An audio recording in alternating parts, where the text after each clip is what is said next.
Okay. Hello, folks. And Rose, you know what? What, Dana?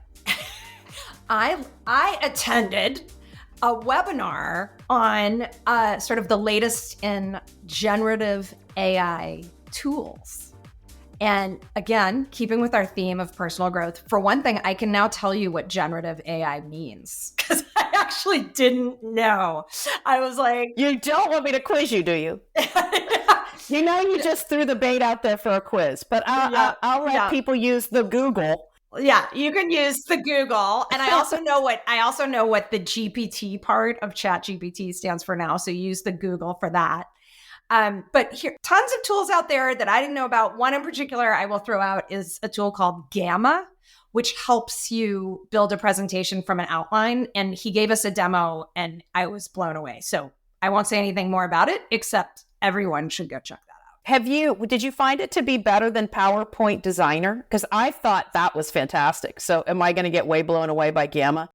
Well, yeah, because you can input an outline and then literally just help me build a presentation on this topic and hit these key topics. And you just put that outline in and out come the slides. Oh, wow. That's pretty cool. Well, and you know that the new platform, I think we mentioned in one of the previous episodes that the new platform that we're using is Riverside, specifically for podcasting. And it has tools that allow you to automate and create a script from your episode. There are tools out there for all of you other podcasters that allow you to remove the ums and the ahs and the overtalk. So I think there's some really cool stuff happening. And, you know, you've seen Microsoft launching their Copilot, which I love that analogy. I think we've talked about that a bit, which is it's going to help you do your job. There will be places where it may do the job, but in most cases, at least for the foreseeable future, it's going to be a great Copilot. So with that, maybe we move on to what we have coming from Tom and the third of the 3-part Tom Christopoul series. Final episode focuses on the future of work, which I know everyone listening will find very interesting, and lots of conversation about sort of what the future sort of workplace and an employee-employer dynamic could look like. So get ready. Get ready. Hey, Dana, why don't we pivot to some discussion on our theme for 2024, which is the post-pandemic workplace. You know, we talk about it every board meeting one way or another, Tom. So it's not being laid to rest yet. Yeah, I'm very excited about this topic. It obviously informs a good deal of what I think about on a daily basis when we do and we pursue our real estate investments. Our primary areas of focus are in residential, mostly multifamily residential, and in hospitality, hotels, resorts, and other types of things. And, you know, the focus, of course, post-COVID is on office, right? And it's materially different. It's underwater in many cities. If you talk to some economists, they'll tell you that there's basically a shadow recession coming, predicated only on the valuation of debt financing in central core office, right? And who knows whether any of those people are right or wrong, or if they are, how right or wrong they are. So there's clearly an evolution going on in office. By the way, like a lot of things, that was going on in any case. And so many of those things, because WeWork, as an example, existed as a construct certainly before COVID, right? So the idea of creative office, the idea of shared office and flexible office space had been developing since the 90s, really the late 90s, when people, you know, in corporate headquarters started to create places to go other than your office and a conference room to get stuff done. Yeah, like Regis isn't a new company. Yeah. Regis has been around forever. So all of that has been going on, and all of it is accelerated. The thing, of course, that has been dropped into the mix post-COVID is frequency, right? So, you know, you went to work, you went to the office. It was, generally speaking, if you had a different arrangement, it was an exception, right? I remember back in my in my early career, if you wanted a flexible work arrangement, an FWA, there was a form that you had to fill out at Pepsi. Oh, for sure. You know, it required It required a write-up. It certainly required HR approval before it got your line manager approval. And it was only, I remember it was only in effect for like a period of time, like 90 days, because, I have to take care of, somebody in my household who might be ill or whatever. So now that's all assumed, right? And so you have this, what I consider to be, and just speaking about office and space, this construct of where am I working, right? Where does work happen, right? And how much freedom do I have to exercise, my decisions around that? And at the same time, right, I would argue an increasingly regulated workplace. And so it's a weird tension. I'll tell you what I mean, where you have people who are now able to and absolutely expect to exercise their own judgment about how much time they have to spend in the office or not, or whether they can take a call like a Zoom like this remotely, or whether they have to be in a place. Now, that's always been a negotiation, but certainly on the scale, it has moved into what I would call the right-hand side of the line. And any employee, executive or not, feels like they have a lot more, not just ownership, but a lot of latitude around those questions. At the same time, right, we've been living, and this is also the way that things evolve over time, are because of the workforce being as, thankfully, right, as highly, let's call it mobile, as highly dynamic, as highly integrated, as highly represented as it is, right, which is it's more integrated, it's more represented, it's more diverse every day than it was the day before. None of us would argue that that's not a good thing. But what you have along with that is this element of what I call this culture of compliance, right? Where we have this expectation that work isn't your personal space anymore. Your emails aren't your personal email, right? You're in some cases in the financial services industry, your phone isn't even your phone. No, right? they have compliance phones now. Your phone is over here, and the other phone. Now, this obviously doesn't apply to every enterprise equally. And size matters and industry matters. But we would all agree that there is more focus, as there should be, on the regulatory environment of work, right? And we are also not just more aware of, we're more sensitive to what that means and who we have to consider when we think about those things. So you have this unique dynamic in the working world where people think they can do kind of what they want when they want. And at the same time, they're being told, and appropriately, that ain't the case anymore. So, and I don't really ever hear people talking about that very much. I haven't either.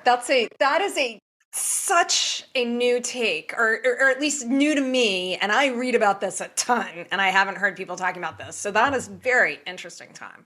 As it relates to just the simple idea of workspace, we try to pay attention to both. And I'll give you kind of a stupid example, which maybe you don't think about. We think about a lot, which is everything that we do now has highly amenitized common area, right? That's a thing, been around for a long time, but we are continuing down that path, and I don't see it turning around anytime soon. But at the same time, the systems, whether they're security systems or they're compliance systems in the space that we operate, are much more evolved and candidly much more invasive than they ever have been. So we think about swipe systems, right? And what kind of technology goes into the swipe systems of either the residences that we put in, or let's say in the case of creative office, what the control environment is for the purposes of knowing who's in and who's out. Maybe if you're that kind of an employer, who's working and who's not, right? Depending upon your rules. And also for a not trivial element of safety. And so you've got this kind of strange dynamic where you've got these things kind of intentionally, I would say, almost intentionally, in conflict with one another, right? I would call it hopefully productive tension. Exactly, healthy tension. Well, healthy tension is what you want, and sometimes it can become unhealthy. But our view is unless you talk about that, right, and you agree what the right approach and the right balance is for your organization, you might get it wrong. And getting it wrong it could be just trivial, but it could be really, really monumental. Like, I don't want to work here. There's freaking cameras in the hallways. That's weird. Yeah. And I think this is probably the more common narrative, and one I'd like to get your perspective on. There's a narrative that's pretty pervasive that, kids these days don't want to work in an office. So I started scratching my head about that because I'm like, I met my best friends at the office. I met my husband at the office. I found my social outlets at the office. And you guys all just spent, 2 years locked in your dorm rooms and your bedrooms. Are you really that comfortable with the lack of connection? So we started doing a little bit of a survey. So every person under the age of 30 I meet now, I ask them, do you work in the office? Do you want to work in the office? Will you not work for a company that makes you go into the office? And I am at 100%, which is shocking to me, that they actually, in a hybrid fashion, the days I think of 8 to 5, don't swipe in at 8:02 like it was when I started working, or you'd end up on a list, with some flexibility, they actually enjoy a space to collect with their colleagues. Are you finding the same? And then how is that impacting some of the decisions that you're seeing in real estate market? It's again continuing the trend towards driving to efficiency. So smaller dedicated space, smaller private space, much more amenitized, much more expansive, what we would call common area, right? Interactive space. It started in the 70s. I remember there were these experiments in classrooms where we're all going to get on couches instead of sit in desks. Oh, yeah. I don't know whether that, I don't know whether that. I'm okay if my office. I've got to tell you, Tom, we did this thing called Workforce 2000, and we had this big common space. Now, this is almost a quarter century. Yeah, this was like a quarter century ago. And what we found is that we all went to the same common spot, like the same open area spot every day. Exactly. So yes, it was common, but sooner or later, people would put a picture up, or people would leave their mouse, right? Right. Yeah. So it's now your space. Yeah. So the direction is clear. There is this efficiency of footprint, right? Because the standard office isn't so standard anymore. It hasn't been for a while. So continuing efficiency. I know that one of our investors, who is a large financial institution, completely have gone into their New York offices and redesigned their offices. And it's exactly what you'd expect. Hot desking everywhere, phone booths everywhere, very few dedicated offices, maybe one or two for senior people, or maybe, as an example, HR people or compliance people who this requirement for obvious reasons to have more privacy for whatever reason from time to time. And then a huge investment in amenitization of common area for gathering, for meeting, and some of them have gone, by the way, on managing this kind of compliance sort of, I would call it, mobility or flexibility and compliance dichotomy. Certain parts of the office are not available. You can't go past the swipe card in the trading room after 6 o'clock, whatever that might be. But the lounge is open 24/7, right? So if you want to go and collaborate, you can, or the gym, as an example, or whatever those elements. But it's not just office. I mean, we see this even in the residential planning that we're doing, right? And we do a lot of apartments, and we do high rises and mid rises, and we also do condos, and we don't do those the footprints of those, whether they're 1-bedroom studios, 2s or 3s, or they're larger, penthouse type units. None of them are being designed without a internal workspace, if not 2 internal workspaces. By the way, could be a very simple square cubbyhole. It might have taken 1.5 feet from a larger master closet, but there's nothing that's being designed today that doesn't have some ability to flex into something that resembles a work area. People may use it for that. They may not, but they absolutely have it. And also in hospitality, also in other elements outside of office, that common area that I've talked about, that is the direction that the office is going. Absolutely the same in resi, absolutely the same in hospitality. You won't see a hotel or a resort today designed with a traditional business center. Those are long gone. What you will have are areas in a hotel on the side of the lobby that have been specifically designed to kind of be part of the common area, but not be in the middle of the common area. So people can take a call, or they can get on a Zoom, or they can do whatever. And that is substituted for the business center. What is in a business center that you need? A stapler? Yeah, right. No, you're absolutely. I mean, now that you say it, Tom, absolutely. I mean, I'm in and out of those hotels all the time now. It's not a business center. It's just sort of like this sectioned off part of the lobby. And all right, Tom, I have a final question because we could keep going, man. It's fabulous, but I do want to respect your time. But sort of it almost loops everything we've been talking about together. But I often hear from CEOs and CHROs and so on, like, we want to make the office like such an attractive place to work that we don't have to mandate that people come in a certain number of days a week. We want it to just happen.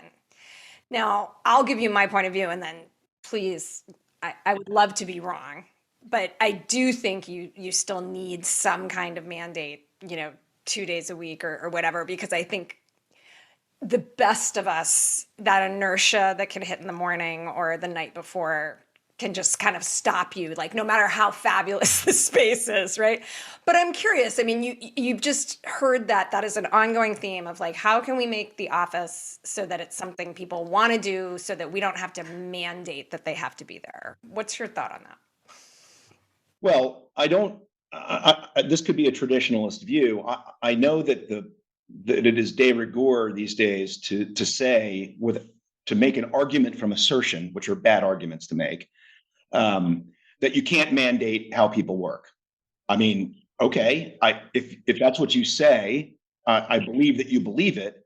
I don't think it's a very, I don't particularly think it's a very well thought out assertion, nor does it correspond to the reality of the workplace as we have known it our entire lives, which is that I mandate what I pay you. I mandate. I mandate your deliverables. I kind of mandate what your job is. I mean, look, in a good organization, it's a matter of dialogue, right? And it evolves. It's rest. I mean,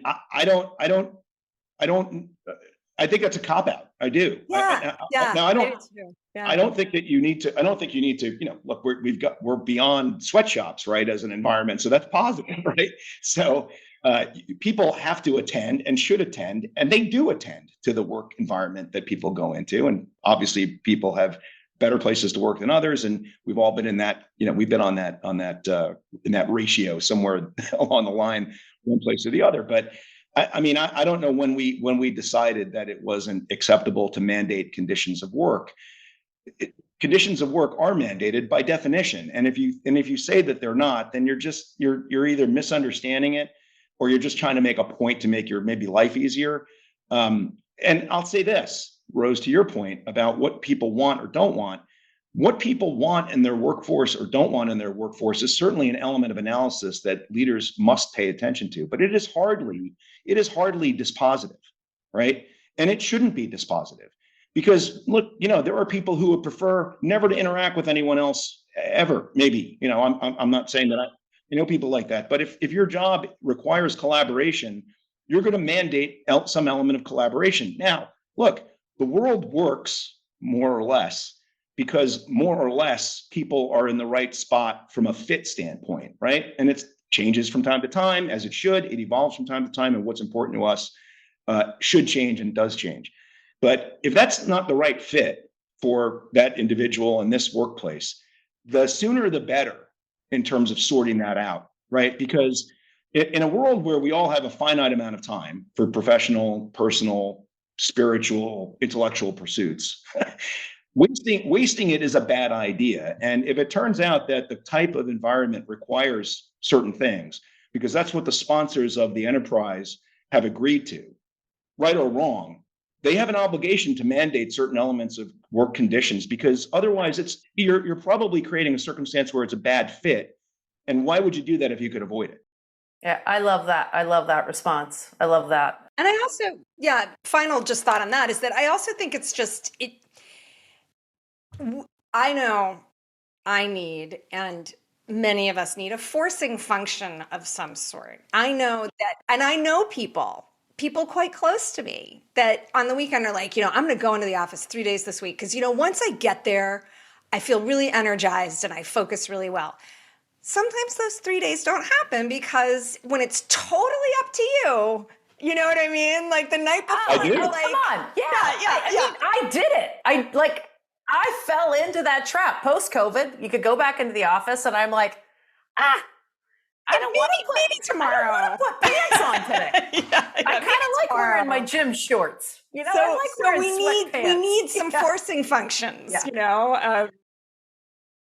Yeah, look, as we've discussed on this podcast over the course of the last hour, which has been great, you know, human behavior, if it's going to be productive, has to at least be mostly intentional.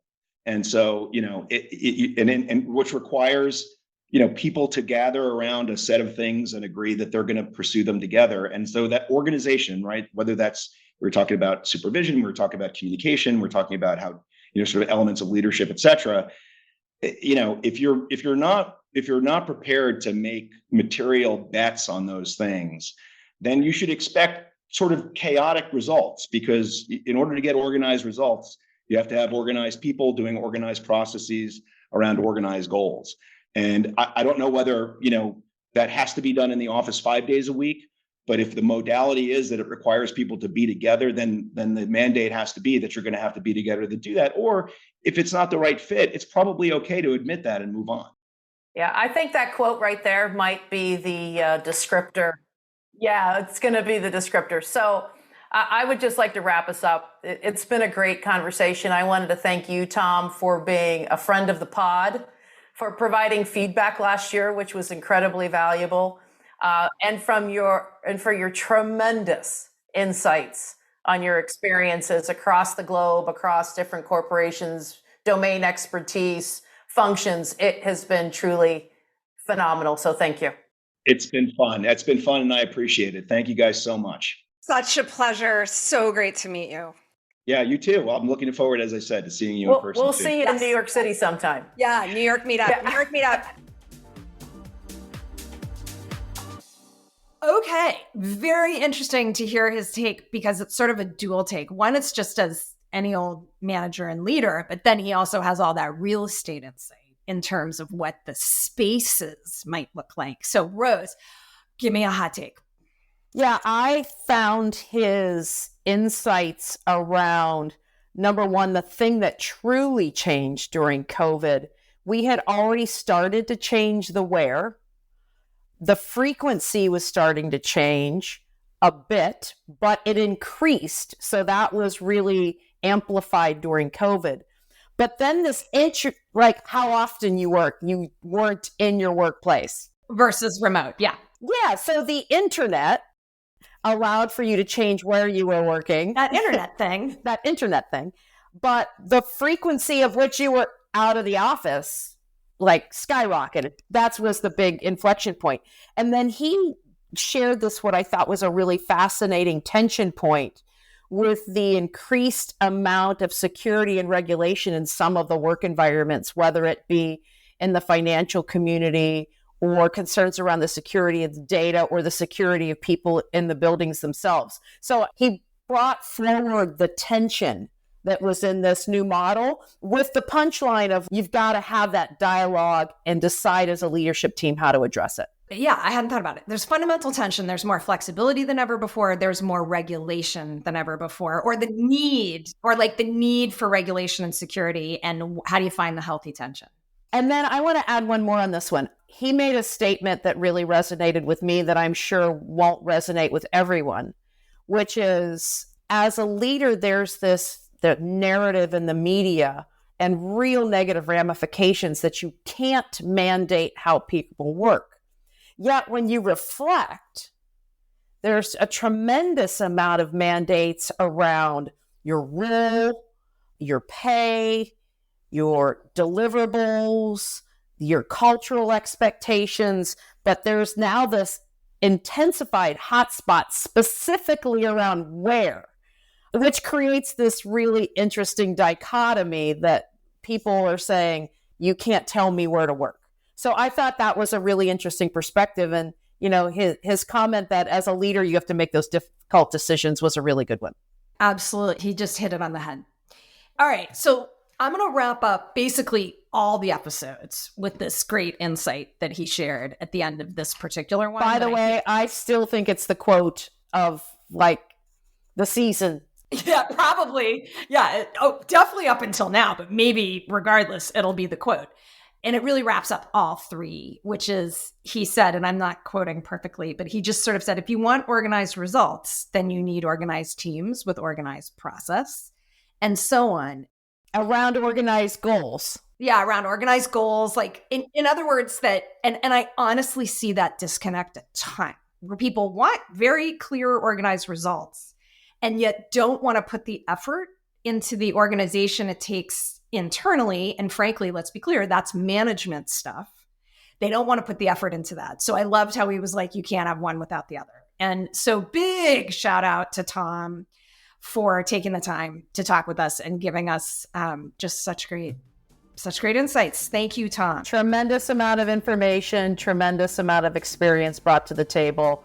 A friend of the pod forever. Thank you, Tom. And we'll see you in the next episode.